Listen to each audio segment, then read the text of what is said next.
उजागर जय हनुमान ज्ञान गुण सागर जय कपीस तिहु लोक उजागर रामदूत अतुलित बल धाम अंजनी पुत्र पवन सुत नाम।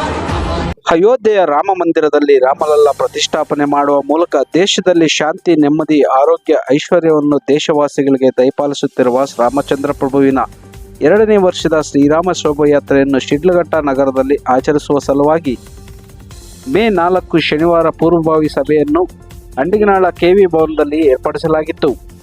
ಈ ಸಭೆಗೆ ಬಜರಂಗದಳ, ವಿಶ್ವ ಹಿಂದೂ ಪರಿಷತ್ ಹಾಗೂ ಎಲ್ಲ ಸಂಘ ಸಂಸ್ಥೆಗಳ ಮುಖಂಡರು ಹಾಗೂ ಹಿಂದೂ ಧರ್ಮದ ಮುಖಂಡರು ಭಾಗವಹಿಸಿ ಸಲಹೆ ಸೂಚನೆಗಳನ್ನು ನೀಡಿದರು.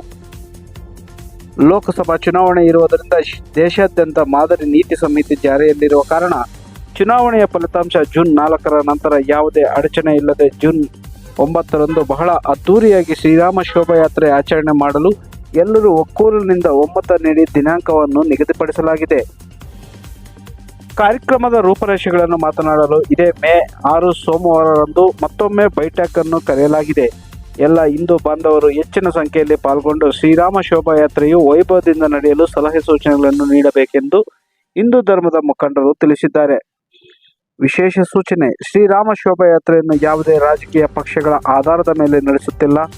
ನಾಡಿನಲ್ಲಿ ಶಾಂತಿ ಸುವ್ಯವಸ್ಥೆ ನೆಲೆಸಲು ರೈತಾಪಿ ವರ್ಗಕ್ಕೆ ಈ ವರ್ಷವೂ ಸಹ ಉತ್ತಮ ಮಳೆ ಬೆಳೆಯಾಗಿ ನೆಮ್ಮದಿಯ ಬದುಕು ಸಿಗಲಿ, ದೇಶ ಸುಭದ್ರವಾಗಿರಲು ಪಕ್ಷಾತೀತವಾಗಿ ಪಾಲ್ಗೊಂಡು ಶ್ರೀರಾಮ ಶೋಭಾಯಾತ್ರೆಯನ್ನು ಯಶಸ್ವಿ ಮಾಡುವ ಜವಾಬ್ದಾರಿ ಪ್ರತಿ ಹಿಂದೂ ಕುಟುಂಬದ ಸದಸ್ಯರಿಗಿದೆ. ದಯವಿಟ್ಟು ಎಲ್ಲರೂ ಸ್ವಯಂ ಪ್ರೇರಿತರಾಗಿ ಪಾಲ್ಗೊಂಡು ದೇವರ ಕೃಪೆಗೆ ಪಾತ್ರರಾಗಿ ಬೈಠಕ್ ನೀಡುವ ಮೂಲಕ ಕಾರ್ಯಕ್ರಮ ಯಶಸ್ವಿ ಮಾಡಬೇಕೆಂದು ಕರೆ ನೀಡಿದರು. ಈ ಸಂದರ್ಭದಲ್ಲಿ ಬಜರಂಗದಳ ಹಾಗೂ ವಿಶ್ವ ಹಿಂದೂ ಪರಿಷತ್ ಮುಖಂಡರು ಮತ್ತು ಎಲ್ಲ ಸಂಘ ಸಂಸ್ಥೆಗಳ ಮುಖಂಡರು ಹಾಗೂ ಕನ್ನಡ ಪರ ಸಂಘಟನೆಗಳು, ಹಿಂದೂ ಧರ್ಮದ ರಕ್ಷಕರು ಪಾಲ್ಗೊಂಡಿದ್ದರು. ವರದಿ: ಗೊರಮಡಗು ಮೈತ್ರಿ ಲೋಕೇಶ್, ಕನ್ನಡ ಮೈತ್ರಿ ನ್ಯೂಸ್, ಶಿಡ್ಲಘಟ್ಟ.